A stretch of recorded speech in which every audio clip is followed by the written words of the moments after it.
Let's talk about cryptos now. There's so much to talk about with cryptos trading at all-time highs. If you look at the Bitcoin, Ethereum, many other coins as well. And back home, is the Indian government softening its stance, at least when it comes to an outright ban? It certainly seems so. We got the first whiff of that from the Finance Minister Nirmala Sitharaman herself, who said we can't stand in the way of innovation. However, the RBI still seems to be quite adamant that it doesn't favor cryptos at all and would not favor cryptos being allowed. I'm going to be discussing opportunities in cryptos for all of you, with Bitcoin at $65,000 and Ethereum also at an all-time high, with Nischal, who's joining us live right here on the channel. Nischal, it's always great having you. You've got cryptos at all-time highs. They're so volatile. So at this juncture, if anyone owns a piece of the action, hold on, or should I say HODL? Absolutely, and I think if you see, it's not like an all-time jump, but it's been happening since 2020 now, and the markets have been growing. And Bitcoin at least has been growing slowly and steadily and holding its ground. So I would say great time to be in this ecosystem. And the market's just at $3 trillion globally.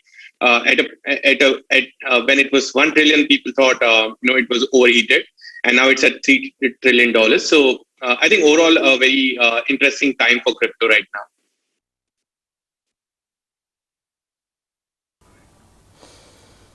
Yeah, of course. I mean, I think almost every other day is interesting, right? Like, and when things keep going well, like it happens in the equities, they keep thinking of the next milestone. So there's already so much chatter. Are we going to see Bitcoin at $70,000? Are we going to see Bitcoin at $100,000? Where do you see it? So, look, I don't want to speculate, but the general consensus is that 70,000 seems to be the next barrier to cross, and the talk of the town is that once it crosses the 70,000 barrier, it's probably going to zoom to that 100K mark. But yeah, I think in general, the whole mentality right now is that $100,000, which is like a significant milestone for Bitcoin, is something that is in sight. Of course, only time will tell, but looking at all the news happening around crypto globally as well as locally in India, I think it's at a strong position right now.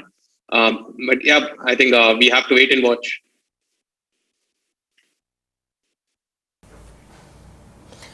The point is that earlier this week, of course, we had seen the cryptos touch an all-time high, right? And they've been in sell-off mode. So once again, this volatility that you see, and it's usually quite sharp in cryptos. How should one ride through it? Look, I think when you think about crypto investment, there's two theories out here. One is your short-term view on it, and the problem with the crypto markets in general is that because it's a new market, you see these wild short-term fluctuations. The biggest reason being that the market itself does not know how do you value this asset, and there is so much of confusion. The regulations are not clear. Countries around the world sometimes they're still deciding. So that is the reason for this volatility. When El Salvador says it's going to be legal tender, it excites the market. And suddenly you have China saying they don't want to support this asset class. Then you have the markets going in the negative direction. So short term, I think you should be very, very cautious and not try to, time it in the short term. But in the long term, if you look at the history of Bitcoin, for example, anyone who held Bitcoin for a 3-year period has never lost money. So from a long-term perspective, I think a 5-year timeline, if you have, it's more steadier. But in the short term, because of the new markets, I think these fluctuations are bound to happen, and we'll continue to see them.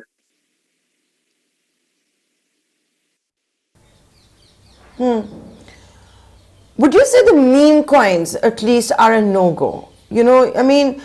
Shiba Inu, okay, it becomes a favorite, then it suddenly wipes out so much, people lose so much money. You can see already what's happening on social media. One can start thinking that why are people buying these meme coins? I think the thing is that's probably one of the biggest mysteries, because for a long time meme coins, especially Dogecoin when it came, it started as a joke currency, and even the creator of Dogecoin said this is just for fun. And I don't think anyone expected it to get that level of, I would say, exposure and the kind of adoption that it's seen. Today, it's become more like a serious asset where people think that it might become the default currency for social media participants, maybe to pay each other, to gift each other. Shiba Inu again, this is something which is completely community driven. The thing that we have to see is that there's this massive experiment going, where what happens when millions of people get access to an asset which is so easy to access, just a mobile phone and an internet. And that's the reason why you're seeing this rise, because these millions of people who got it maybe very cheap or very easily from friends, they're pushing this whole market upwards. How long will it last, and is this the right approach? It's very hard to say right now, because anyone who sort of stayed on the sidelines even 6 months ago on any of these meme tokens, it's probably wasn't the best move from an investment point of view.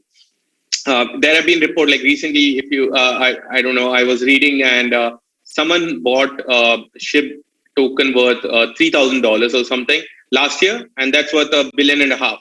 And when you see stats like that, I think the markets just want to try their hand at meme coins. But yeah, right now I think it's the most speculative of all the speculation that can happen. I think the meme tokens are probably the most speculative right now.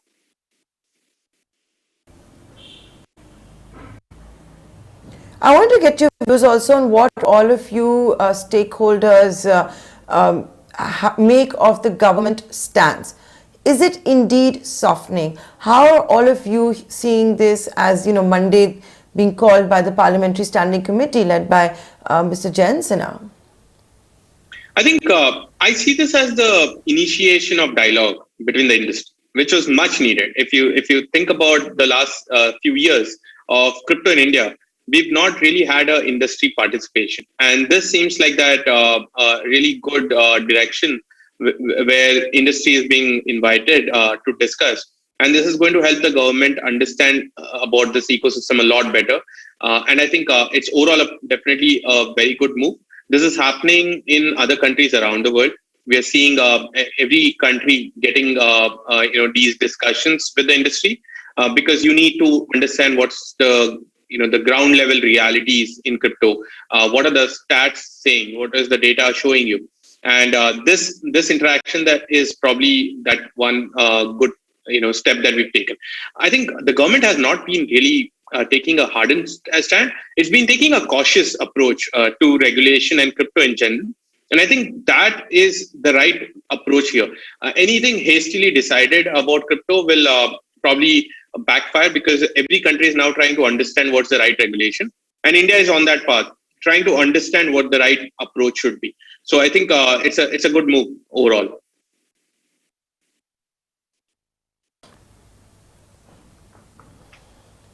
Okay.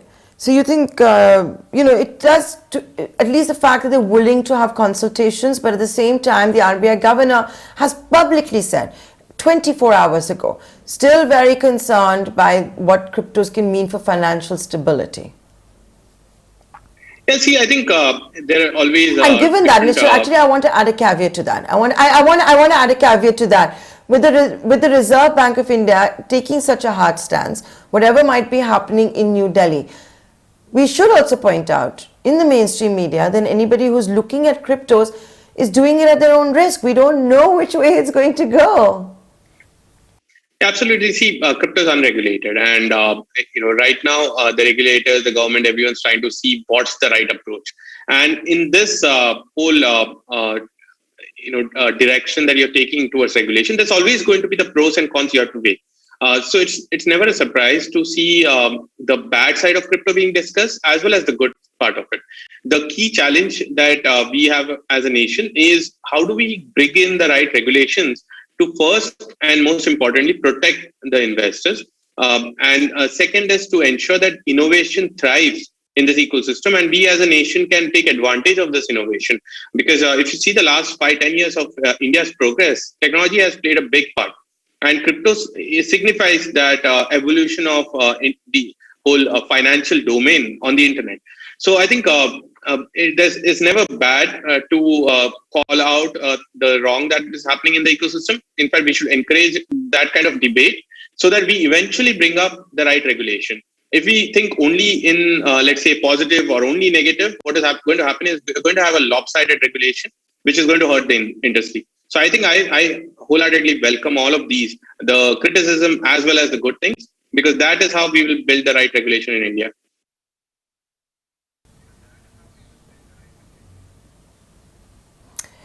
And with that, I'd like to thank you, Nischal, for joining us. Hope to have many of you stakeholders. I know you can't talk about what happens at the parliamentary meeting. I wouldn't dream of asking you that. That would be a complete breach. But it'd be great to have insights, at least on going forward, this volatility that we're seeing this week, if we're going to see an end to that. Absolutely. Thanks a lot for having me here.